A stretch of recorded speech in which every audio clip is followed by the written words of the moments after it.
league pay when Clay returns? Without question. Without question. Let me tell you something right now. Once Clay Thompson returns, we're assuming health. We're not debating health. There's nothing to debate about that. If they're not healthy, there's no go.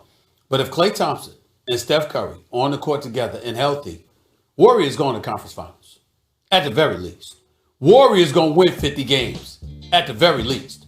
The Warriors will unquestionably, we talk about the Utah Jazz being the best shooting team in the NBA. That wouldn't be the case if Clay and Steph were on the court. I promise you that much. That wouldn't happen then.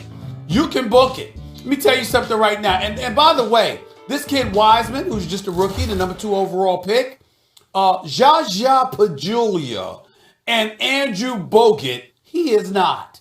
He can actually play. I mean, not to say that they couldn't play at all, but they ain't no James Wiseman. This kid's got a tremendous upside. When I look at the team as presently constructed, if you told me that Klay Thompson comes back, but you still have a Kelly Oubre, and you still have an Andrew Wiggins, and you got a James Wiseman, and you got Pascal, and you got Draymond Green and these boys, with Steph and Klay healthy, oh please, you're going to the conference finals easily.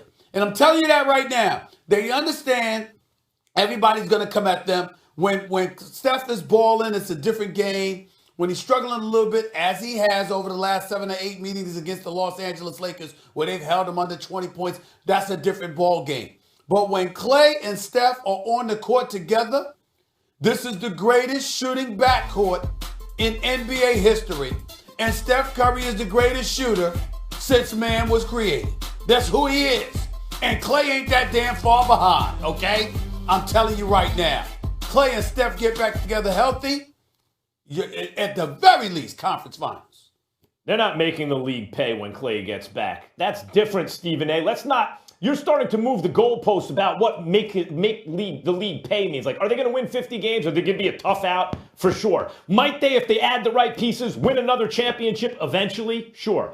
But what the Warriors were, what Steph is talking about that stretch where people want payback, they were stomping the league.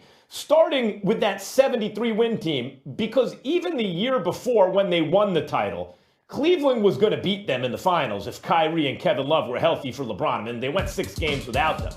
But that season, too, they were better than everyone else in the Western Conference. And then the following year, they smoked everybody else. And then they added Kevin Durant. And those days ain't coming back. I mean, if they're able to swing a move for a guy like a Durant-level player, or not that many who ever existed, right, to add to this team, okay, fine, those days can come back. But if we're just talking about the roster, more or less as is, and Klay healthy and Steph healthy, like Draymond Green is not what he once was quite. I mean, even just shooting, Stephen A., and this predates any issues with KD or Klay in terms of injuries. Draymond Green was like shooting 33, 34% from 3. Remember that one year he shot 38, 39%? He shot under 31% from 3 since then. He does not shoot from the outside. The idea that you can play 5 out with Draymond, not really, not the way it once looked like they were going to be able to. So this is a different team, and this coincides, right? No Iguodala in his prime, was a great player and a big game player. So things have really changed. Obviously no KD. Even if Klay comes back, he's coming back to a Western Conference that ain't your big brother's Western Conference. The Lakers are a powerhouse with AD. All these other teams have come up in the world. If there's no OKC like there once was, don't forget OKC took them 7 games when the Warriors had won 73 that year. Took them 7 games to Oracle in the Western Conference Finals. But look at all these teams. Denver's coming up. You mentioned Utah's coming up. The Clippers, it is a new day for the Clippers. The Lakers are the defending champs. They're never going to do to the Western Conference what they used to do. They're not making people pay like that anymore. It is a new time, Stephen A. Well, you could say that. We don't know that definitively because, again, we'll see when Klay Thompson gets back. That's number one. Number two, the league has adjusted. What did the Utah Jazz did? After losing in the first round of Denver last year, they went out and they got some shooters. And they improved as shooters as well. Yeah, you got defense on the interior as well as on the perimeter with Gobert and Royce O'Neal. But in the end, you got guys shooting lights out, and the pickup of Bogdanovich was a big-time pickup. We recognize that. So you got people trying to emulate what the Golden State Warriors used to do. Even LeBron James, excluding the month of February, where he was god awful from 3-point range at about 16%. The bottom line is that he's been shooting better from the three than we've seen him do arguably in his entire career. So we're paying attention. But who are the originators? Who are the pioneers in the modern era when it comes to the 3-point shooting artistry?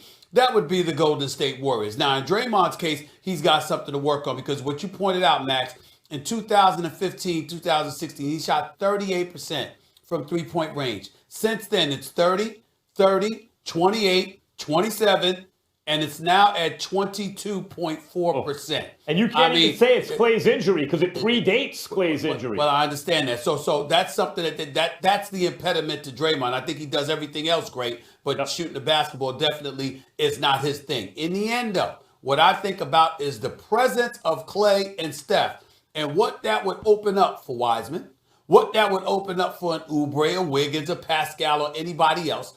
I think about this shooting not just from three.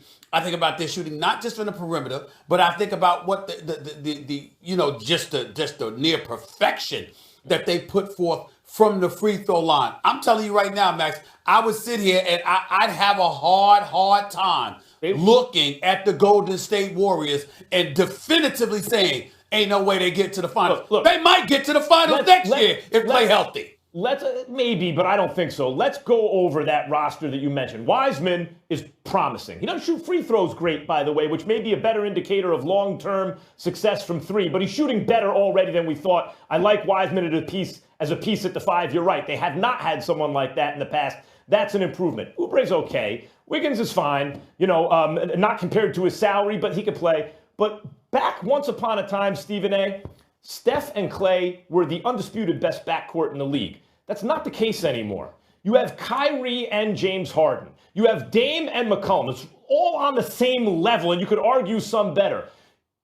You have CP3 and Devin Booker. You have other pairs that are comparable to that. Maybe not quite with the shooting, although some of them shoot very, very well. But they're comparable in terms of value in the backcourt. Now there's no KD on the team. And unless you have a piece like that, and there aren't that many of them, that's now gone. Draymond's not shooting. So you're looking at the rest of the roster, and